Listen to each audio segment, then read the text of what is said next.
The morning of October 17th started like any other Friday in my 27 years of marriage to Michael Johnson. The sun filtered through our kitchen curtains in that soft, golden way that made everything look deceptively peaceful. I remember standing at the counter, flour dusting my hands, watching the apple pie cool on the rack. Emily's favorite, cinnamon and brown sugar, with a lattice top I'd spent 40 minutes perfecting. I didn't call ahead. I never did that sort of thing, just showed up unannounced. But that morning, something in me whispered that it would be nice to surprise her, to be kind, to be the mother-in-law who baked and cared and tried. God, how naive I was. The drive to Emily's house took 12 minutes. I counted every one of them later, when I was trying to piece together the exact moment my life split in two. The neighborhood where she and my son Daniel lived was picture perfect. White picket fences, front porch swings, hanging flower baskets swaying in the breeze. The kind of place where nothing bad was supposed to happen. I turned onto Maple Drive, the pie carefully balanced on the passenger seat, wrapped in my grandmother's checked cloth. That's when I saw it.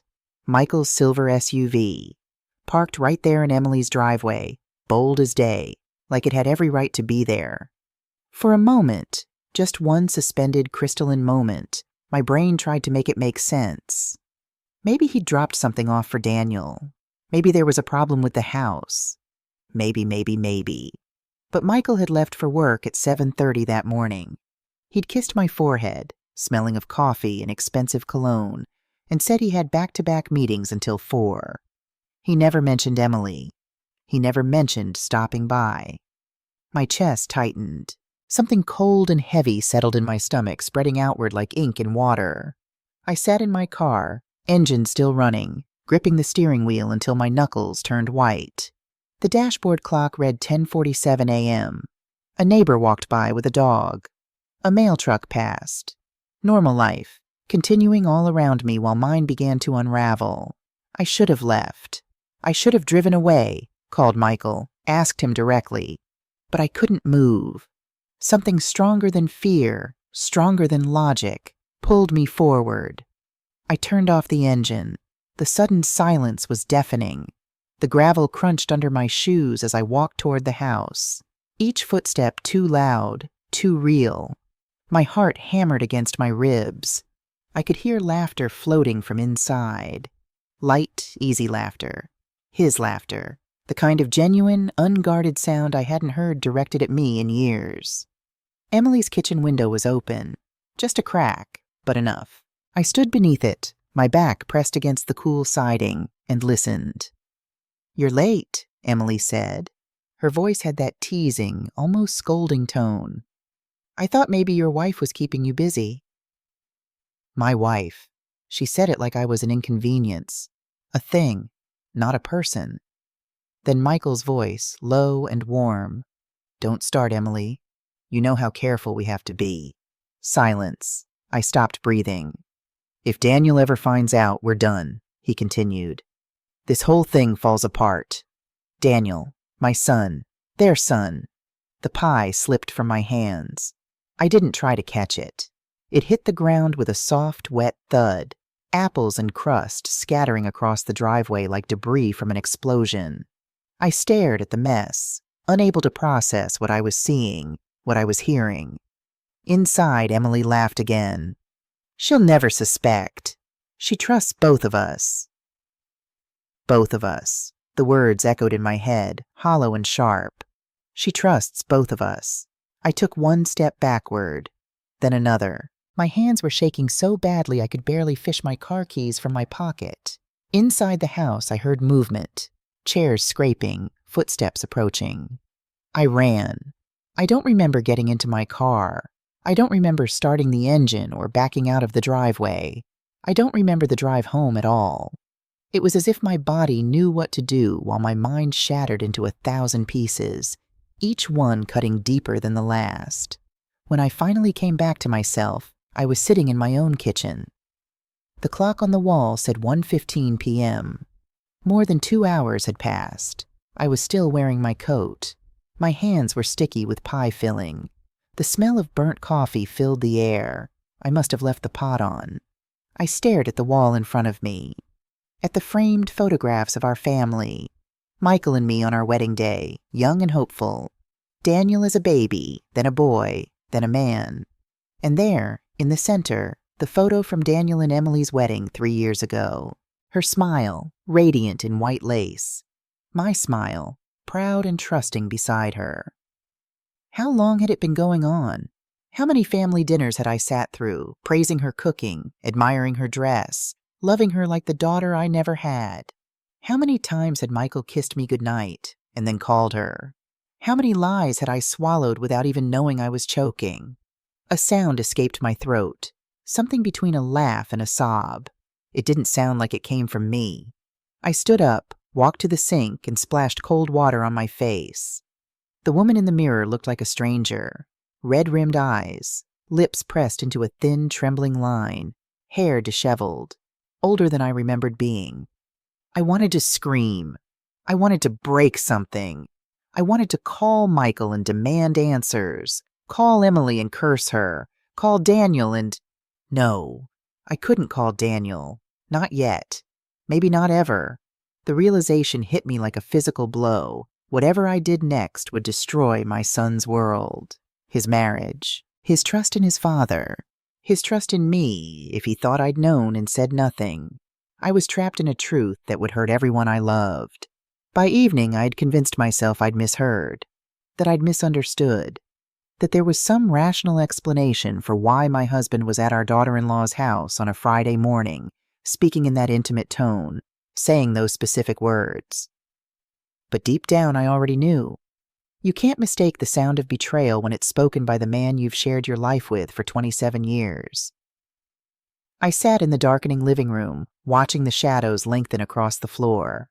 Every sound outside, barking dogs, passing cars, the creak of our porch, felt foreign, like I was living inside someone else's story. Michael came home at midnight. I heard his key in the lock, the door opening, his footsteps in the hallway, heavy and careless. He walked into the living room and stopped when he saw me sitting there in the dark. "Laura, why are you sitting in the dark?" He flipped on the light and I blinked against the sudden brightness. He looked normal. That was the worst part. He looked exactly like the man I'd woken up next to that morning. Graying hair neatly combed, blue eyes clear, that easy smile that had charmed me when we were both 23. He crossed the room and kissed my forehead. The gesture was automatic, meaningless, and I smelled it. Gardenia, Emily's perfume, mixed with something else, whiskey, and underneath it all, guilt. "You okay?" he asked, his voice soft, almost tender. That was the moment I knew with absolute certainty. He wasn't sorry. He wasn't even afraid. This was routine for him. Natural. Easy. "I'm fine," I sagely said. My voice came out steady, though my heart was pounding so hard I thought it might break through my chest. He nodded, accepting my lie as easily as I'd accepted his for years. He poured himself a drink, scotch, neat, and turned on the television, just like any other night. But for me, the world had tilted on its axis. Everything I thought was safe and real and true had become a lie I was forced to inhabit. I watched him settle into his chair, watched him sip his drink, watched him laugh at something on the screen. This man who I'd built a life with, who I'd sacrificed for, worked for, loved with everything I had. This stranger. That night I lay awake beside him, listening to his slow, careless breathing. My hands were cold. My chest felt hollow. The words kept echoing in my head, over and over like a record skipping. If Daniel ever finds out, we're done. She'll never suspect. She trusts both of us. I thought about my son, about the day he was born, when Michael had cried holding him for the first time, about teaching Daniel to ride a bike, to tie his shoes, to be a good man, about the day he introduced us to Emily, his eyes shining with love. "She's the one, Mom," he'd said. "I'm going to marry her."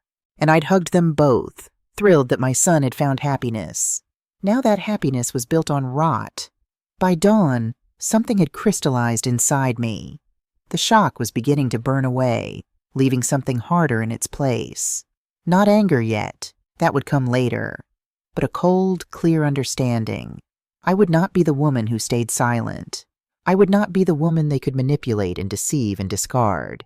I would not break quietly. As pale light crept through the bedroom window, I made myself a promise. They would both regret underestimating me, and for the first time in my life, I wasn't afraid of the truth anymore. The next morning, Michael left early. "Business trip," he said. "Back Monday." I didn't ask questions. I just nodded, kissed his cheek like I always did, and watched him drive away. The moment his car disappeared around the corner, I opened a fresh notebook and sat down at the kitchen table. At the top of the first page, I wrote, assets, then accounts, then evidence. I'd spent 27 years being the supportive wife, making his favorite meals, hosting his business dinners, raising our son while he built his career. I'd trusted him with everything, our finances, our future, our life. Now I realized I didn't actually know anything about our money. Michael had always handled it. "Don't worry about it," he'd say whenever I asked. "I've got it covered." And I'd believed him, because that's what you do when you love someone. You trust them. What a fool I'd been. I spent that entire Saturday going through papers, bank statements I found in Michael's office, investment portfolios, property deeds, tax returns. I photographed everything with my phone, storing it all in a hidden folder. The more I dug, the less I understood. Transfers to accounts I didn't recognize, business expenses that seemed excessive, a second credit card I'd never seen before. I needed help. I needed someone who would understand, who wouldn't judge, who'd already survived what I was just beginning to face. I needed Rachel Martinez. Rachel and I had been roommates in college. Best friends, really, until life and distance got in the way. She'd been my maid of honor. I'd been hers. Then we'd both gotten busy with marriages and careers and children, and somehow 20 years had slipped by with nothing more than Christmas cards and occasional likes on social media. But 5 years ago, I'd seen her post about her divorce. The pain in her words had stayed with me. I found her number and stared at it for 10 minutes before I finally called. She picked up on the third ring. "Laura?" Her voice was softer than I remembered, but there was strength underneath it. "Is that really you?" "Rachel, My voice cracked. To my horror, I started crying. I hadn't cried yet. Not really. Not until I heard her voice. "Where are you?" she asked immediately. "I'm coming over." She arrived an hour later. When I opened the door, she took one look at my face and pulled me into her arms. She didn't ask questions. She didn't say anything. She just held me while I fell apart. We sat at my kitchen table for 3 hours. I told her everything. The car in the driveway, the conversation through the window, the perfume on Michael's collar, the evidence I'd been gathering. Rachel didn't interrupt, didn't gasp or exclaim or pity me. She just listened, her dark eyes steady on mine, her hand resting on my arm. When I finished, she was quiet for a long moment. Then she said, 5 years ago, I found out my husband was sleeping with his coworker. I thought I would die. I thought my life was over." She paused. "But I didn't die. I started again." "How?" The word came out as a whisper. She smiled, a small, sad smile that held wisdom I was only beginning to understand. "By realizing that the worst thing had already happened. Once you lose everything you were afraid to lose, you're finally free." Her words settled over me like a blanket, not comforting exactly, but real, solid, true. "What do I do?" I asked. "First, you get a lawyer, a good one. Before you confront anyone, you protect yourself legally and financially." She pulled out her phone. "I'm texting you the name of mine, James Porter. He's tough, and he's fair, and he'll help you understand what you're entitled to. And then you decide what you want. Not what Michael wants, not what Emily wants, not even what Daniel wants. What you want. For the first time in probably a long time, you choose yourself." Choose myself. The concept felt foreign, almost radical. After Rachel left, I sat in the gathering darkness, turning her words over in my mind. The house was silent. Too silent. For years, I'd filled that silence with activity, cooking, cleaning, planning, caring. Always for someone else. What did I want? The answer came quickly, clearly. I wanted my dignity back. That night, around 2 in the morning, I crept down to Michael's office. He'd always kept it locked when he wasn't home. "Work stuff," he'd say. "Confidential." I'd never questioned it. Never had a reason to. But I'd kept the spare key. It was hidden behind the picture frame in the hallway. A photo of us from our 10th anniversary, both of us tanned and smiling on a beach in Mexico. The key still worked. Inside, his office smelled like stale cologne and expensive whiskey. His desk was immaculate. Too immaculate. Everything in its place, perfectly organized. I turned on the small lamp and began searching. It took me almost an hour to find what I was looking for, a folder tucked in the bottom drawer, beneath a stack of old contracts. Inside were printed emails. Dozens of them. My hands shook as I read the first one. From M. Johnson at JohnsonInvest.com to E. Martinez at Daniel Johnson Arc. Com date, July 15th. Subject Q3. Transfer Emily. The transfer needs to go through by end of quarter, or Daniel will notice the gap in the business account. I'll move $40K this week, another $35K next month. Keep the paper trail clean on your end. M. I read it again, then again. The words refused to make sense. They weren't just having an affair. They were stealing from my son. I flipped through the rest of the folder. More emails. Bank statements for accounts I'd never heard of. Receipts for hotels, restaurants, weekend trips. And at the bottom, a handwritten note in Michael's familiar scrawl. Total moved.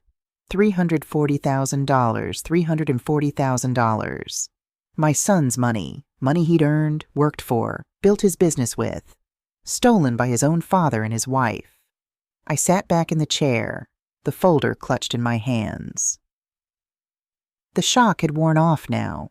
In its place was something cold and sharp and utterly focused. This wasn't just betrayal. This was theft. Fraud.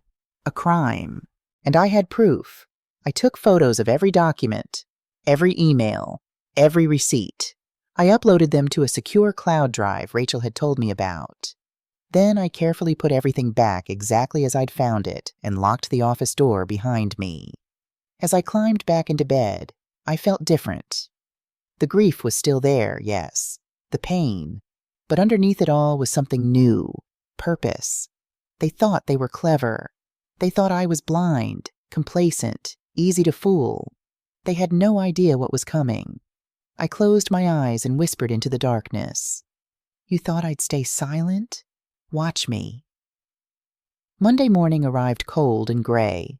Michael was still away on his business trip, probably with Emily somewhere, I thought bitterly, and the house felt cavernous without him. But for the first time in days, I wasn't paralyzed. I had a plan. James Porter's office was in the old part of downtown, tucked between a bookstore and a coffee shop that had been there since the 70s. The building itself was elegant in that worn, intellectual way. Brick facade, tall windows, the kind of place that smelled like paper and wood polish and old secrets. I sat in the waiting room, hands folded neatly on my lap, pretending to read a magazine I couldn't see. My heart was beating hard, but my face was calm. I'd practiced this in the mirror that morning. The composed expression, the steady voice. I would not fall apart. Not here. Mrs. Johnson? The receptionist smiled at me. Mr. Porter will see you now. James Porter was younger than I expected. Late 40s, maybe, with kind eyes behind wire-rimmed glasses and salt and pepper hair that looked like he ran his hands through it too often. He stood when I entered, extending his hand. Mrs. Johnson, please sit down. His voice was gentle but professional. Rachel Martinez speaks very highly of you. She speaks highly of you, too. I sat in the leather chair across from his desk, my purse in my lap like armor. He settled back in his chair, studying me with an openness that made me want to both trust him and run away. So, tell me what's going on. I'd rehearsed this. I'd planned exactly what to say, how to say it clinically, without emotion. But when I opened my mouth, everything came out in a rush. I've been married to Michael Johnson for 27 years. 3 days ago, I found out he's having an affair with our daughter-in-law, Emily, my son's wife, and I paused, steadying my voice. And I have evidence they've been stealing from my son's business. James didn't react with shock or pity. He simply pulled out a legal pad and began taking notes. Tell me about the evidence. I opened my purse and pulled out a flash drive. Emails between them. Bank statements showing transfers from my son's business account to a private account controlled by Emily. Receipts, dates, everything. He plugged the drive into his computer, and for several minutes the only sound was his mouse clicking and the occasional scratch of his pen. I watched his face carefully. His expression never changed, but his jaw tightened incrementally with each document. Finally, he looked up. "Mrs. Johnson, Laura, please." "Laura?" He removed his glasses and rubbed his eyes. "This is substantial. How much do you know about your own finances? Your joint accounts, property, investments?" The question hit me like cold water. "Not enough. Michael always handled everything. He said I didn't need to worry about it." "That's a problem." James leaned forward, his voice gentle but firm. "In my experience, when one spouse controls all the financial information, it's often because they have something to hide. Before we file anything, we need to get a complete picture of your marital assets, and we need to do it quickly, before your husband realizes what's happening. How do we do that? I'll need copies of everything you can find. Bank statements, tax returns, property deeds, retirement accounts, business documents, everything. Can you access these without alerting your husband?" I thought of Michael's office, the locked drawer, the spare key. "Yes." "Good." He slid a folder across the desk. "This is a preliminary questionnaire. Take your time filling it out. And Laura?" He waited until I met his eyes. "I need you to be honest with me about something. Is there any possibility your husband has hidden assets, moved money offshore, created shell companies?" The question should have shocked me. Instead, I felt strangely calm. "I don't know, but given what he's already done, I wouldn't be surprised." James nodded slowly. "Then we need to act fast. If your husband suspects you know, he could make assets disappear overnight. I've seen it happen." "So what do we do?" "We build an airtight case. We document everything. And when we're ready, we file for divorce and freeze the accounts simultaneously. He won't see it coming until it's too late." He paused. "But I need to ask you directly. Are you ready for this? Once we start, there's no going back. Your marriage will be over. Your family will be fractured. It will be ugly." I thought of the pie on Emily's driveway, of Michael's voice through the window, of that email, or Daniel will notice the gap. "I'm ready," I said, and I meant it. Over the next week, I became a detective in my own home. Every morning after Michael left for work, I systematically went through his office. I photographed documents. I made copies. I logged into our bank accounts using passwords I found written in his day planner. I even called our accountant, pretending I needed information for tax purposes, and got him to email me 3 years' worth of returns. What I found made my blood run cold. Michael had been moving money for almost 2 years, not just from Daniel's business, from our joint accounts too. Small amounts at first, then larger. Tens of thousands of dollars transferred to accounts I'd never heard of, most of them in Emily's name. He'd taken out a second mortgage on our house without telling me. My name was on the deed, but somehow, forged signature? I didn't know. The paperwork had gone through. He'd cashed out half of his retirement fund and moved it to an offshore account in the Cayman Islands. Our entire financial life was a carefully constructed lie. I documented everything, every transfer, every account, every shred of evidence. James had given me a secure portal to upload documents, and each night I fed it more ammunition. "This is better than most cases I see," James told me during our second meeting. "Your husband got sloppy, arrogant maybe. He didn't think you'd ever look." "He didn't think I was smart enough to figure it out," I said quietly. James's expression hardened. "Then he's a fool." It was a Wednesday night. 2 weeks after I'd first walked into James's office, when Michael noticed something had changed. We were sitting at dinner, grilled chicken and roasted vegetables, the same meal I'd made 1,000 times before. The television was on in the background. Everything looked normal, but it wasn't. Michael set down his fork and looked at me. Really looked at me for the first time in months. "You're quiet lately," he said. I continued cutting my chicken. "Am I? You've been going out a lot, too. Shopping? Meeting friends?" There was something in his tone. Not quite accusation, but close. Testing. I met his eyes. "Just running errands. Why?" "No reason." He picked up his fork again, but I could feel him watching me. "You just seem different." "Different how?" "I don't know. Distant." I almost laughed. Distant. After 27 years of being whatever he needed me to be, of shrinking myself to fit his life, of swallowing my own dreams and desires and identity, now he noticed I was distant. "Don't worry, Michael," I said, my voice perfectly calm. "I'm not the one sneaking around." His fork froze halfway to his mouth. For just a second, one brief, beautiful second, I saw panic flash across his face. Then it was gone, replaced by confusion. "What's that supposed to mean?" "Nothing. Just that you've been so busy lately. All those meetings, those business trips. You must be exhausted." He studied me, trying to figure out if I knew something or if I was just making conversation. I kept my expression neutral, pleasant even. Finally, he set down his fork. "Laura, if something's bothering you, just say it." "Nothing's bothering me." I smiled. "Everything's perfect." The word hung between us like a blade. Michael went back to eating, but I could feel the tension radiating off him. Good. Let him wonder. Let him worry. That night he stayed up late in his office. I could hear him on the phone, voice low and urgent. I couldn't make out the words, but I didn't need to. I knew who he was calling. The next morning, Michael left his phone on the kitchen counter while he went outside to take a call on his work cell. It sat there, screen dark, innocuous. I should have left it alone. But I didn't. I picked it up. His passcode was our anniversary. He'd never changed it, probably never thought he needed to. The phone unlocked on the first try. A text message preview lit up the screen. "Emily, be careful. She's acting strange. I think she might know something." I stared at the words, my heart racing. So they were watching me too, testing me, trying to figure out if I'd discovered their secret. I heard Michael's voice getting louder outside, wrapping up his call.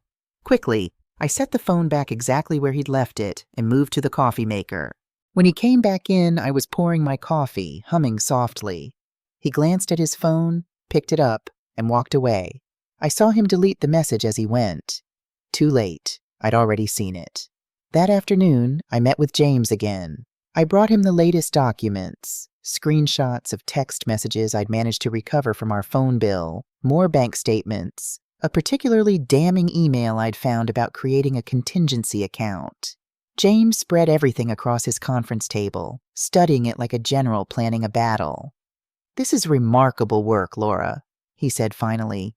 "You've essentially built our entire case for us. Is it enough?" "More than enough. We have evidence of adultery, financial fraud, and what appears to be systematic theft from your son's business. If we play this right, you'll get a very favorable settlement.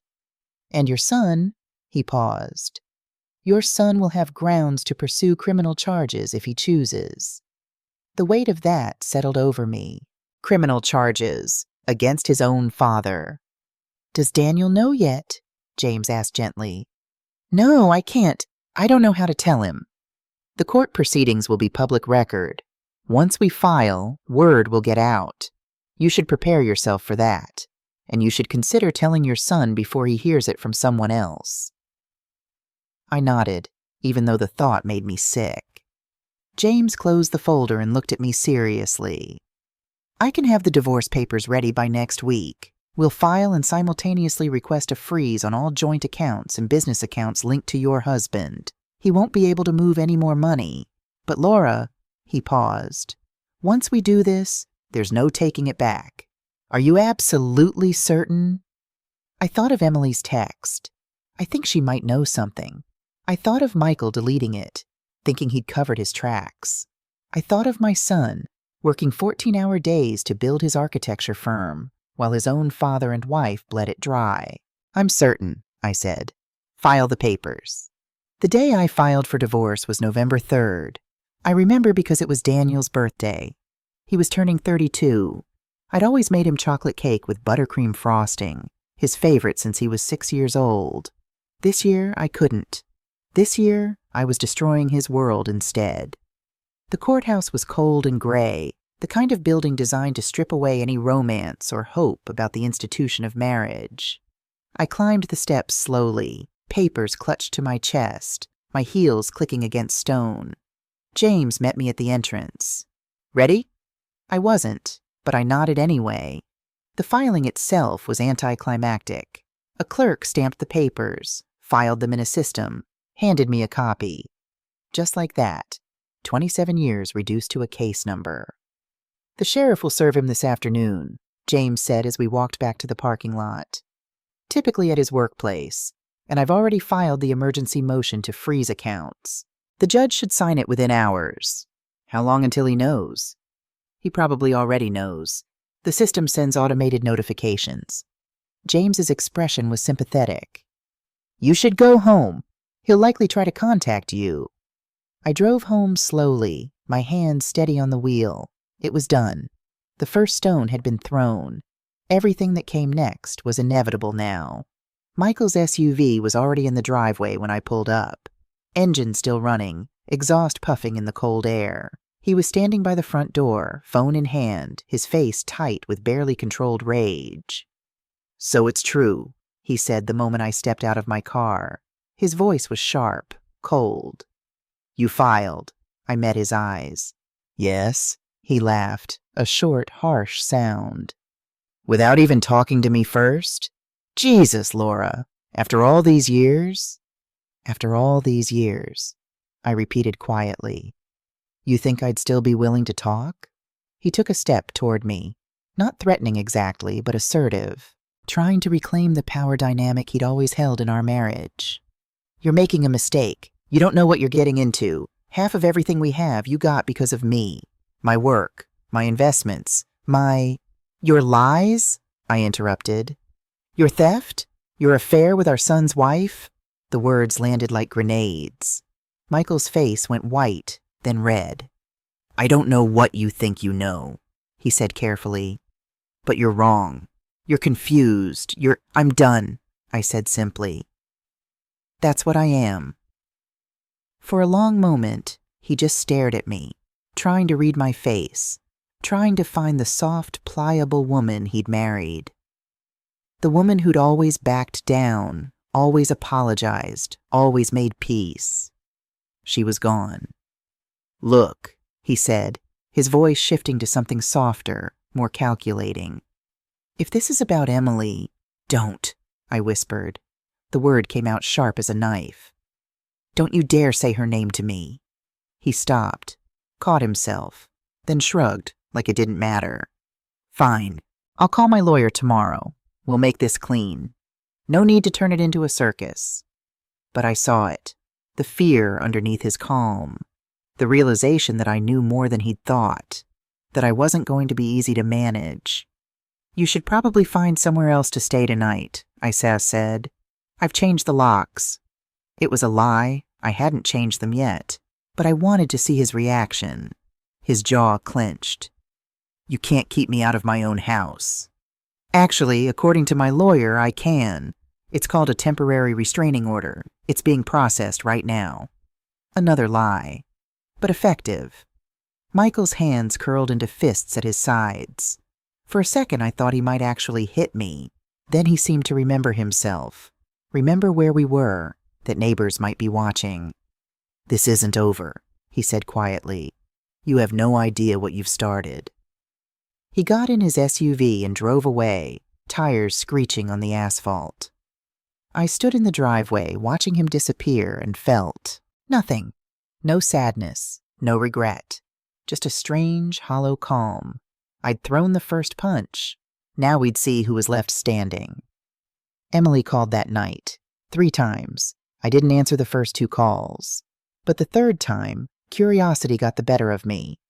I wanted to hear what she had to say, what possible explanation she could offer. I picked up. "Laura," her voice was breathy, almost tearful. "Thank God. Can we talk, please?" "There's nothing to talk about." "Please." The tremor in her voice was carefully calibrated. "I know things look bad, but you have to understand." "I understand perfectly," I said, my voice flat. "You betrayed my son. You betrayed me. That's all I need to know. Wait. Just wait." She was crying now, or pretending to. "It's not what you think. It wasn't supposed to happen like this. Michael said—" She stopped abruptly. "Michael said what?" I pressed. Silence on the other end. Then barely audible. "He said he was going to end things with you, that you'd understand, that you two had grown apart anyway." The words hit me like ice water. He'd planned it. He'd told Emily that our marriage was ending, that I would just accept it, step aside quietly so he could have his new life with her. "So it was planned," I said slowly, letting the realization settle. "You knew, from the beginning." "No, I just mean—" He was confused. We both were confused, I repeated. "That's an interesting word for stealing $340,000 from my son." Sharp intake of breath. "What?" "You heard me, Emily. I know about the money, the transfers, the offshore accounts, all of it. That wasn't— I didn't—" She was panicking now, the careful performance crumbling. "Michael handled all of that. I just signed where he told me to sign. I didn't know it was fraud," I finished. "Theft? Embezzlement? Pick your crime, Emily. You're guilty of all of them." "You can't prove any of this," she said, but her voice had lost its strength. "And if this goes public, if you tell Daniel, it'll destroy him." "Do you really want that?" "He'll hate both of us. It'll destroy your relationship with your son." There it was. The real reason for her call. Not to apologize, to threaten. "You're not worried about my son," I said quietly. "You're worried about yourself." "Laura, please," her voice cracked. "We can fix this. We can all move on. You don't have to do this. You don't have to ruin everyone's lives just because—" "Just because what?" I interrupted. "Because my husband and daughter-in-law decided to lie to me, steal from me, and destroy my family?" "You're right, Emily. I don't have to do this." I paused, letting the silence stretch. "I want to." I heard her breath catch. "You're going to regret this." "Maybe," I said. "But not as much as you will." I hung up. 10 minutes later, an email arrived. No subject line, no signature, just one sentence. "If you don't want your son to find out everything, you'll drop the case." I read it twice. Then I printed it, added it to my growing evidence folder, and forwarded it to James. His reply came within minutes. "Perfect. They're getting desperate. Keep everything. Don't respond." I poured myself a glass of wine and sat by the window, watching the streetlights flicker on one by one. Somewhere out there, Michael and Emily were probably together right now, strategizing, worrying, realizing that the quiet, obedient wife they'd both underestimated was actually several steps ahead of them. Good. Let them worry. For the first time in weeks, I felt something close to satisfaction. They came together 2 nights later. I was in the kitchen making tea when I heard the knock. Firm, insistent. When I opened the door, they were both standing there. Michael in a pressed charcoal suit, Emily beside him in a cream-colored sweater and jeans, her hair perfectly styled. They looked like they'd coordinated their appearance, presented a united front. "Laura," Michael said, his voice smooth, controlled. "We need to talk." "No, we don't." I started to close the door. Emily stepped forward, her hand out. "Please, just 5 minutes. That's all we're asking." I looked at her, really looked at her. This woman I'd welcomed into my family, who I'd taught to make my grandmother's apple pie recipe, who'd called me Mom. "You have 3 minutes," I said. I didn't invite them in. We stood in the doorway, cold air rushing past them into my warm house. Michael glanced at the neighbors' houses, then lowered his voice. "You're making this public, Laura. That's not going to end well for anyone." "Especially not for you," Emily added. Her voice was soft, almost pleading, but her eyes were hard. "Is that a threat?" I asked mildly. "It's reality," Michael said. "You think you're going to walk away from this marriage with everything? You've lived off my income for decades. You have no job, no independent money, no evidence?" I suggested. "Is that what you were going to say?" He stopped. Emily's face went pale.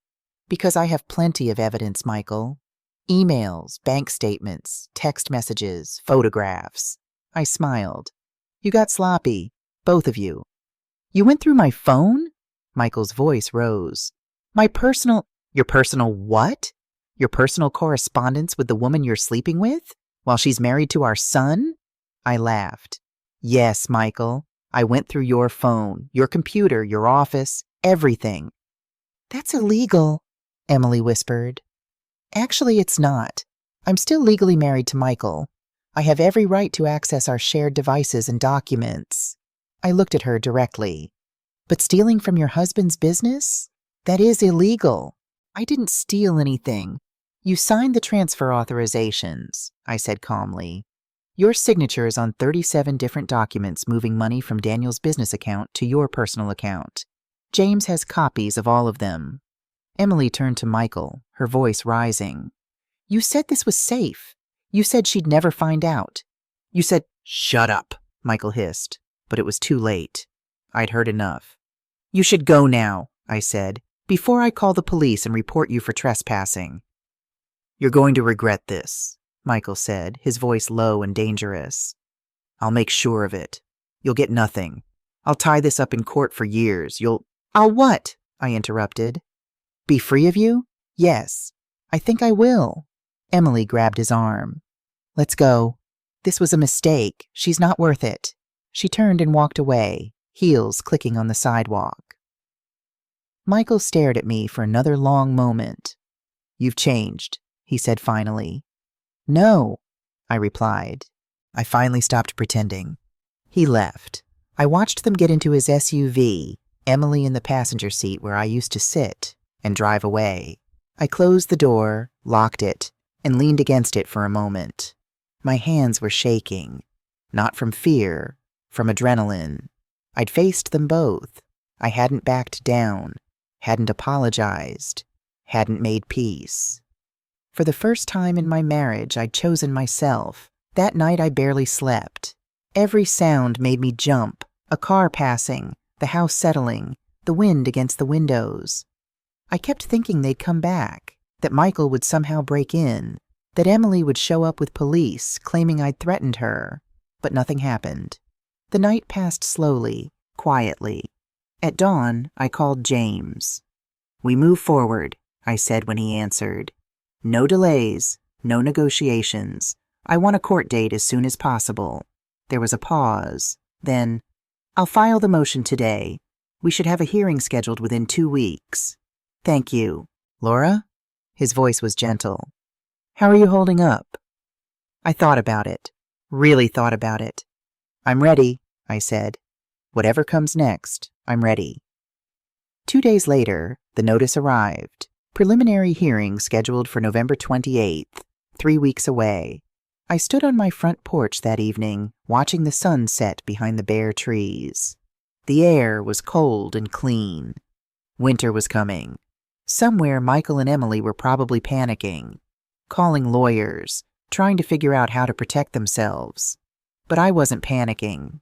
I was calm, focused, clear. They thought they'd broken me when I found out about the affair. They thought discovering their betrayal would destroy me. Instead, it had forged me into something harder, stronger, something they should have feared from the beginning. I whispered to the cold evening air, "You thought you broke me, but you can't break what's finally becoming whole." The words felt like a promise, like a prophecy. Inside, my phone rang. Rachel. "How are you doing?" she asked. I smiled. A real smile. I'm winning. And for the first time since that morning at Emily's house, I actually believed it. November 28th dawned cold and sharp, the kind of morning where your breath hangs in the air and everything feels crystallized, permanent. I woke at 5, though I hadn't really slept.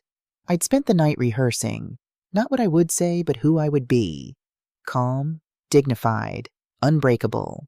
I dressed carefully. Navy blue suit, tailored and professional. Pearl earrings my mother had given me. Hair pulled back in a low bun. Minimal makeup. I looked at myself in the mirror and saw a woman I barely recognized. Stronger, somehow. Harder around the edges, but more real. James picked me up at 7:30. "Big day," he said as I slid into his car. "Yes." "Nervous?" I considered the question. "No, not anymore." He smiled slightly. "Good, because we're going to win this." The courthouse was already busy when we arrived. Lawyers in dark suits, couples avoiding eye contact, a general air of institutional sadness that hung over family court like fog. Inside the courtroom, Michael was already seated at the defendant's table.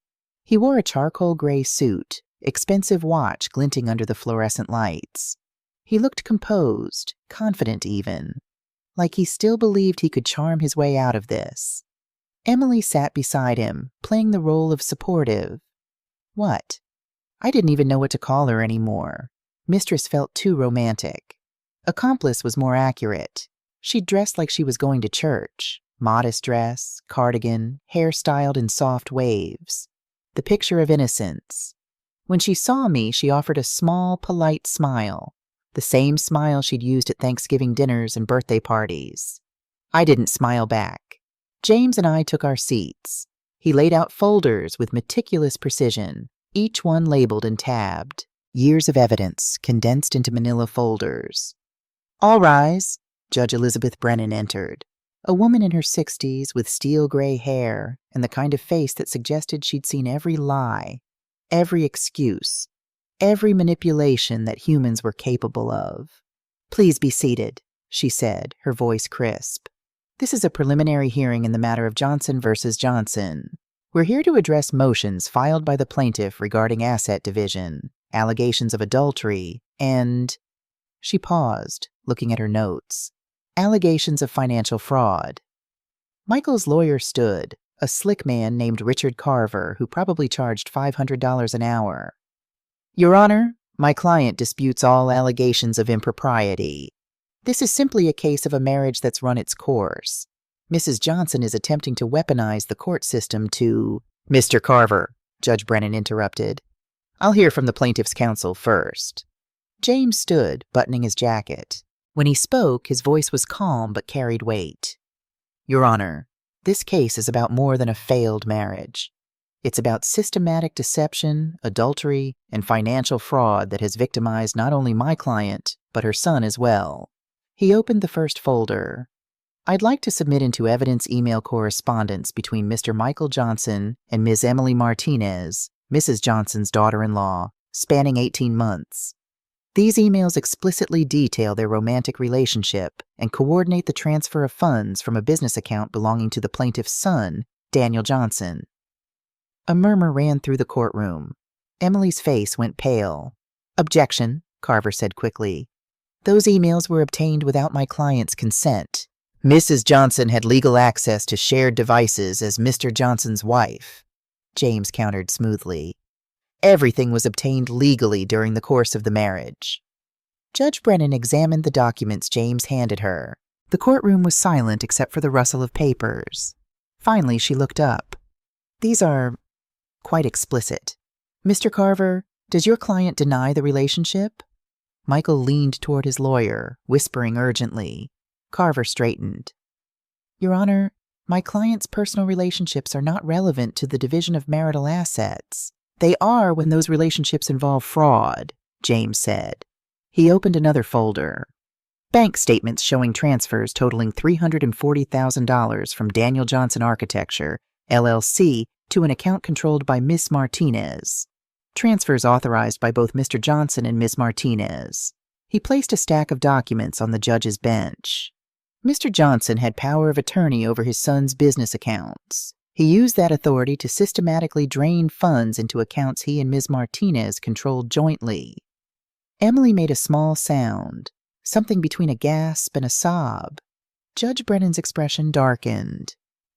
Martinez, you're not a party to these proceedings, but I need to understand your involvement. Did you knowingly participate in these transfers? Emily stood shakily, her lawyer, a younger woman who looked increasingly uncomfortable, standing with her. I just signed what Michael told me to sign. I didn't understand what— You signed 37 transfer authorizations, James said, his voice cutting across hers. 37 times you moved money from your husband's business account to your personal account. Are you claiming you thought that was legal? I trusted Michael, she said, tears streaming down her face now. He said it was restructuring, that it was all above board. So you're admitting you knowingly signed the documents? James pressed. I stood. I didn't plan to, but something in me couldn't stay silent anymore. Your Honor, I said, my voice steady.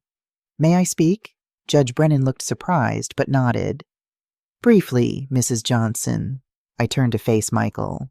For the first time since that morning at Emily's house, I looked directly into his eyes. Michael told our daughter-in-law that he was leaving me, that our marriage was over, that I would understand. My voice didn't shake. He planned this. He told her I wouldn't fight, that I'd just step aside, let him have his new life while he drained our son's business to fund it. Michael's face had gone red. That's not— And when I found out, I continued, speaking over him, when I discovered what you'd done, not just to me but to Daniel, you threatened me. You tried to intimidate me. You sent anonymous emails telling me to drop the case or Daniel would find out everything. I pulled out my phone, showed the screenshots to the judge, as if the truth was something I should be afraid of. Your Honor, Carver tried to interject, but I wasn't done. I've been married to Michael for 27 years. I've spent those years being quiet, being accommodating, being the kind of wife who doesn't ask questions, doesn't make waves, doesn't cause trouble. I looked back at the judge. I'm done being that woman. The courtroom was absolutely silent. Judge Brennan studied me for a long moment. Then she turned to Michael and Emily. Mr. Johnson, Ms. Martinez, I'm going to ask you a direct question, and I suggest you answer honestly.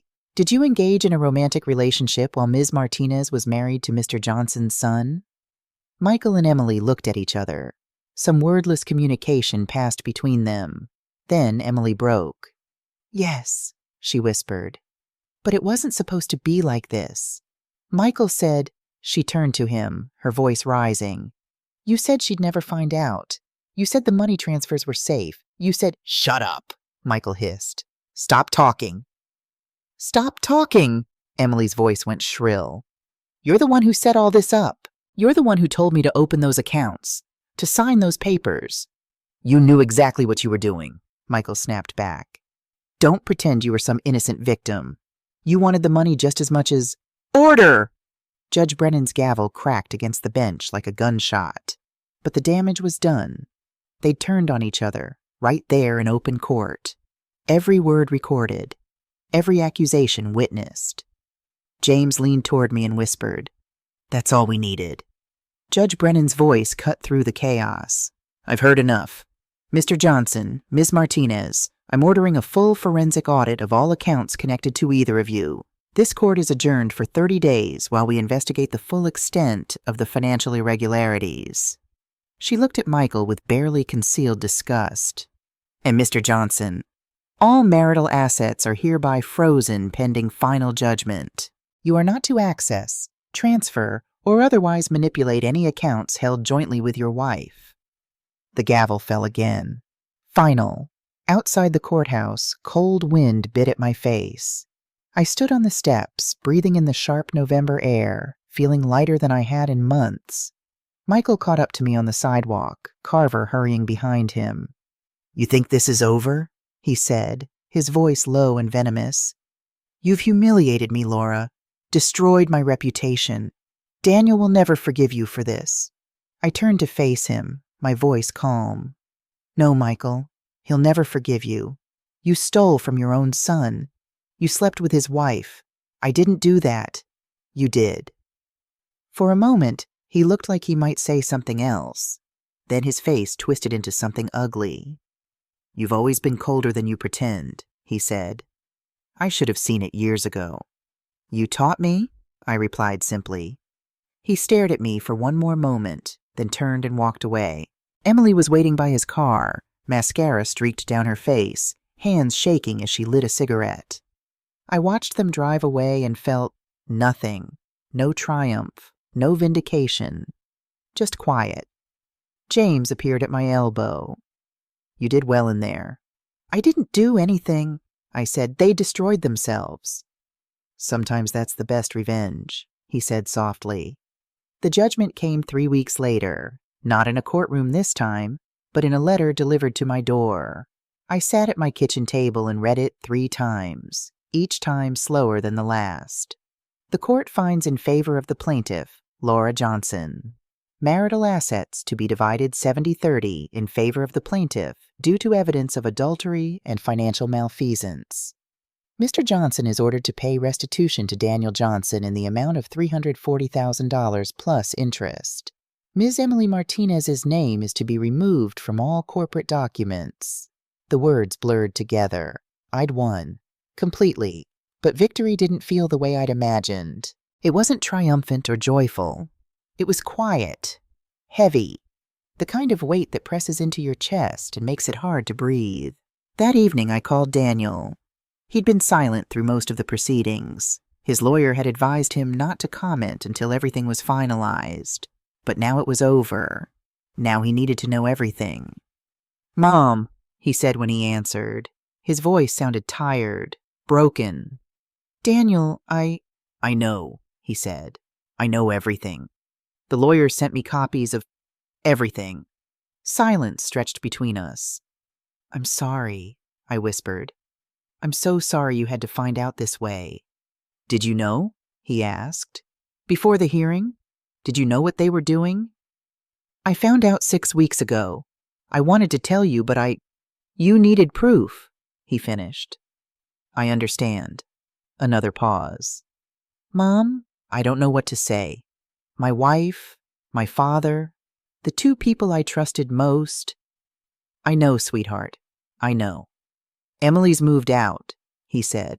"Filed for divorce herself. Trying to get ahead of it, I guess. And Dad..." His voice cracked.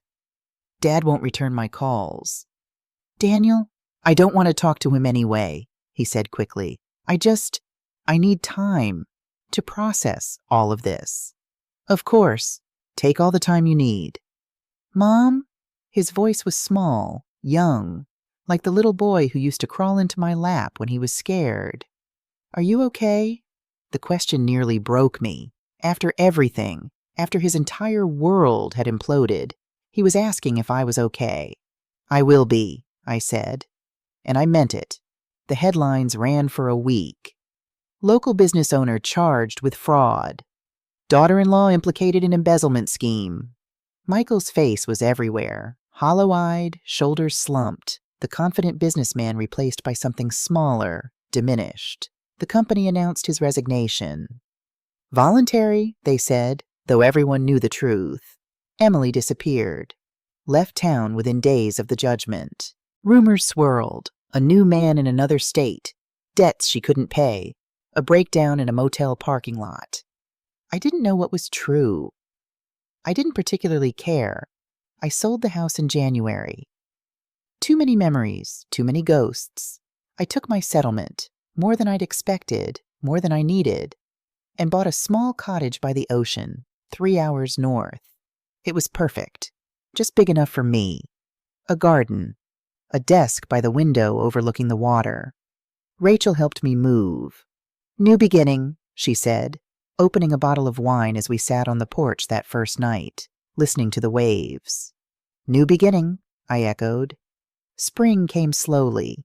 The ocean was still cold, gray, restless, but beautiful in its wildness.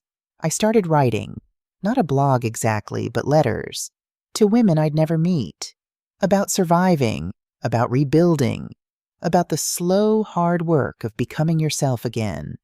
I called it the quiet table. It started small, a few readers, then more. Messages filled my inbox, strangers thanking me for making them feel less alone. Your story gave me courage, one woman wrote. I filed for divorce today. I confronted my husband about his affair, wrote another, because you showed me I could. I never wrote about revenge. I wrote about dignity, about choosing yourself, about the moment you realize that being alone is better than being with someone who makes you feel small. One afternoon in April, I drove to the beach at low tide. The sky was bruised with sunset colors, purple and gold and deep crimson. I walked to the water's edge, wind whipping my hair, salt spray on my face.